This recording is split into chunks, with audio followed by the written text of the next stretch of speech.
The Raven by Edgar Allan Poe. Once, upon a midnight dreary, while I pondered weak and weary over many a quaint and curious volume of forgotten lore, while I nodded, nearly napping, suddenly there came a tapping, as if someone gently rapping at my chamber door.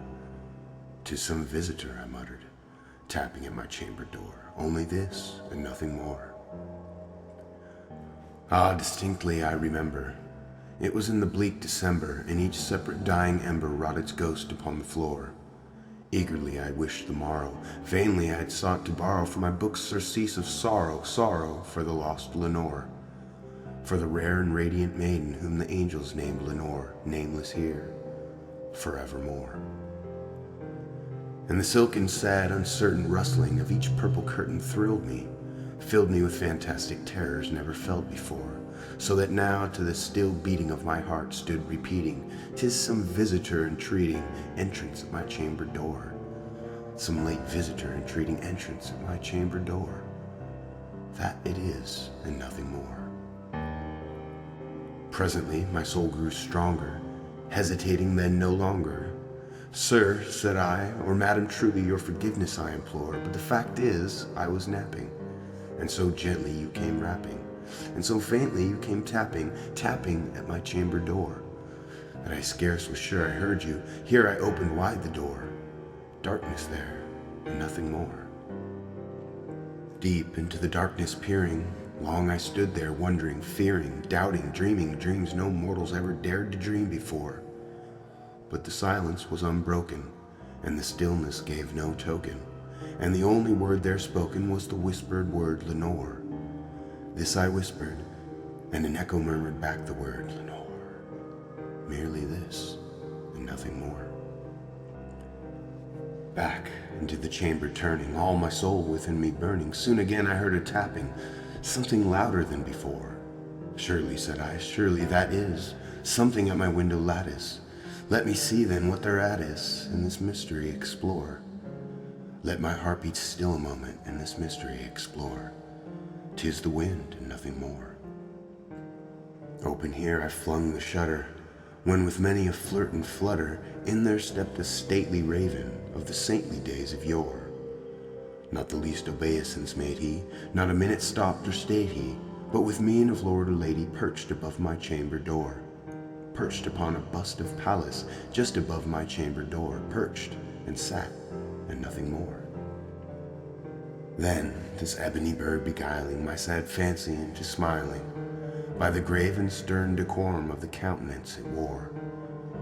"Though thy crest be shorn and shaven, thou," I said, "art sure no craven, ghastly, grim, and ancient raven, wandering from the nightly shore. Tell me what the lordly name is on the night's Plutonian shore." Quoth the raven, "Nevermore." Much I marveled this ungainly, foul to hear discourse so plainly, though its answer little meaning, little relevancy bore. For we cannot help agreeing that no living human being ever yet was blessed with seeing bird above his chamber door, bird or beast upon the sculptured bust above his chamber door, with such a name as Nevermore. But the raven, sitting lonely on that placid bust, spoke only that one word, as if his soul in that one word did he outpour. Nothing further than he uttered, not a feather than he fluttered, till I scarcely more than muttered, "Other friends have flown before. On the morrow he will leave me, as my hopes have flown before." Then the bird said, "Nevermore."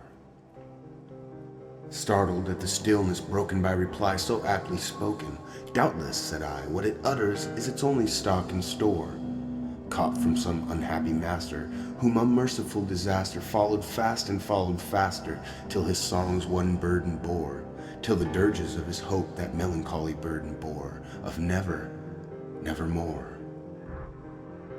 But the raven, still beguiling all my sad soul into smiling, straight I wheeled a cushioned seat in front of bird and bust and door. Then upon the velvet sinking, I betook myself to linking fancy into fancy, thinking what this ominous bird of yore, what this grim, ungainly, ghastly, gaunt, and ominous bird of yore meant in croaking, "Nevermore."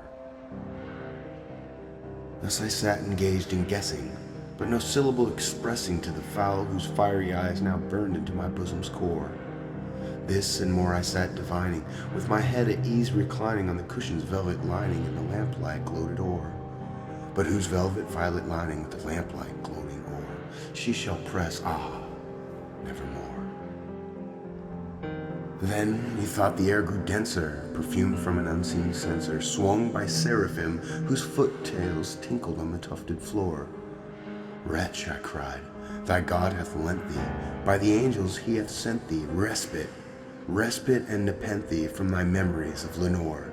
Quaff, oh quaff this kind nepenthe, and forget this lost Lenore. Quoth the raven, nevermore. Prophet, said I, thing of evil, prophet still of bird or devil, whether tempter sent, or whether tempest tossed thee here ashore, desolate, yet all undaunted, on this desert land enchanted, on this home by horror haunted, tell me truly, I implore, is there balm in Gilead? Tell me, I implore, quoth the raven, nevermore. Prophet, said I, thing of evil, prophet still of bird or devil, by that heaven that bends above us, by that God we both adore, tell this soul with sorrow laden, if within the distant Aden it shall clasp a saint and maiden whom the angels name Lenore, clasp a rare and radiant maiden whom the angels name Lenore, quoth the raven, nevermore. Be that word of our sign parting, bird or fiend, I shrieked up starting, get thee back into the tempest and the night's Plutonian shore. Leave no black plume as a token of that lie thy soul hath spoken. Leave my loneliness unbroken, quit the bust above my door. Take thy beak from out my heart and take thy form from off my door, quoth the raven, nevermore. And the raven, never flitting, still is sitting on the pallid bust of Pallas just above my chamber door. And his eyes have all the seeming of a demon's that is dreaming, and the lamplight o'er him streaming throws his shadow on the floor. And my soul from out that shadow that lies floating on the floor shall be lifted nevermore.